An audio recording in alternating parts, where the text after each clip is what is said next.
I can guarantee you that you're using these famous IELTS speaking tips that are meant to increase your score, but instead they're decreasing it. So in this video, I'm gonna uncover these tips and tell you what to do to correct them. So let's start with the first tip to avoid, which is using complex words.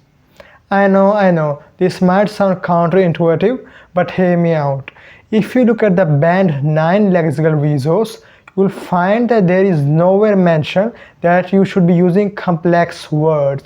Instead, it is mentioned that you should have a wide range of vocabulary with fully flexibility. It's nowhere mentioned that you should be using complex words. Another problem with complex words is when people try to use it, 90% of time they use it incorrectly. For example, look at this sentence which says, I went into the jungle which is inundated with various wild animals. Now here inundated is a complex word which means filled or overwhelmed with something. But here it is used incorrectly because inundated's worldly meaning is excessive amount of things from people. Here in the above sentence, it's used incorrectly. Instead, if we had used a simple word like filled, it would have been considered correct. So using incorrect vocabulary reduces your score to a great extent. Now what should you do if you can't use complex words? Try to paraphrase the words as much as possible. Paraphrasing means use synonyms. Like I got a letter from my father. Instead of got, you can say I received a letter from my father. Now here received isn't a complex word, but you have paraphrased it, which shows your flexibility over vocabulary. Therefore, just avoid the complex words because most of the time people use them incorrectly. You can still get a Band 9 without using complex words. Tip number 2 to avoid is using too many idioms. I know that in the Band 9 lexical resource it's mentioned that you should be using idiomatic expressions, but using too many sounds unnatural and memorized. For example, look at this sentence which uses 3 different idioms, and if you read it yourself, you'll see how unnatural it sounds.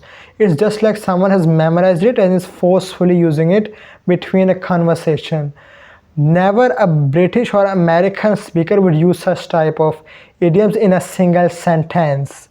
Moreover, out of 1,000,000 words, only 1 idiom is used, which is quite rare. So if you use too many idioms during a conversation, the examiner will know that it's memorized and you will sound extremely unnatural, hence reducing your band score. Indeed, you should be using idioms, but at the maximum, I would advise you to use 1 or 2 idioms during your whole speaking test. Tip number 3 to avoid is speaking fast. I know lots of IELTS examiners give this tip that you should be speaking fast in order to show your fluency. But fluent doesn't mean that you speak fast. It simply means that you communicate without any hindrance. You can speak at a normal pace and still be considered fluent. Moreover, if you speak too fast, your pronunciation score will decrease. That says that the examiner should understand you effortlessly.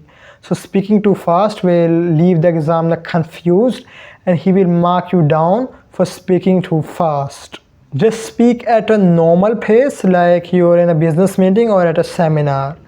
But don't speak too slow because the examiner will think you are just trying to keep up with the conversation and you're thinking of some words. That will reduce your band score as mentioned in the Band 9 criteria. Tip number 4 to avoid is using a variety of sentences. Even though in the grammatical range and accuracy section it is mentioned that you should be using a variety of sentences, I would advise you not to. But then how will you show the examiner your grammar range? Well, the examiner will himself ask you a variety of questions in various tenses, and you just have to answer it accordingly in the tense that's being asked. This way you will show your grammatical range without making any mistakes. Keeping in mind that the more tenses you use, the higher chance of grammatical errors there are. Tip number 5 to avoid is probably the most common tip that I hear from everyone, is that you should be using complex ideas to impress the examiner. Well, if you look at the marking criteria, you will see that there is nowhere mentioned that you should be using complex ideas. In fact, your ideas aren't marked at all. IELTS is not a knowledge test, it's an English speaking test. And the problem here is that you need time to think of complex ideas, and when you think of a lot of things, like your brain is multitasking, you think of your fluency, grammatical range and accuracy, your pronunciation, and on the top of that you added another thing to think, that is complex ideas. So what will happen? Your brain will just heat up like a computer and it will shut down, you will go blank. In short, you will stammer in between and probably go for a long pause. So what you should do, just simplify your ideas as much as possible. Give short answer, don't try to give too long answers, because the longer your answer is, the high chance of grammatical errors there are, and lots of slips can also occur. For instance, this is an answer by a band 6 student. Indeed, it is complex, it is long answer, but if you observe, there are a lot of grammatical errors here, and in order to get above a band 7, you need to have 50% of your sentences free of any grammatical errors. But you look here and nearly every sentence contains a grammatical error. On the other hand, here is an answer from a band 9 student. The answer isn't that much complex, it isn't that much long, but it doesn't contain any grammatical error. So what do you think, which will be marked above? The long answer with lots of grammatical errors, or the one with short answer but less grammatical errors? Definitely the second one. And that's why I advise you to not get indulged into complex ideas. Just keep your ideas simple and you will be good to go. Okay, so today we've discussed all the famous IELTS speaking tips that you should be avoiding in order to increase your band score. If you liked the video, give it a thumbs up, share it with those who need it, subscribe and press the bell icon so that you get notified of every video that I share on this channel. Take care. Allah Hafiz.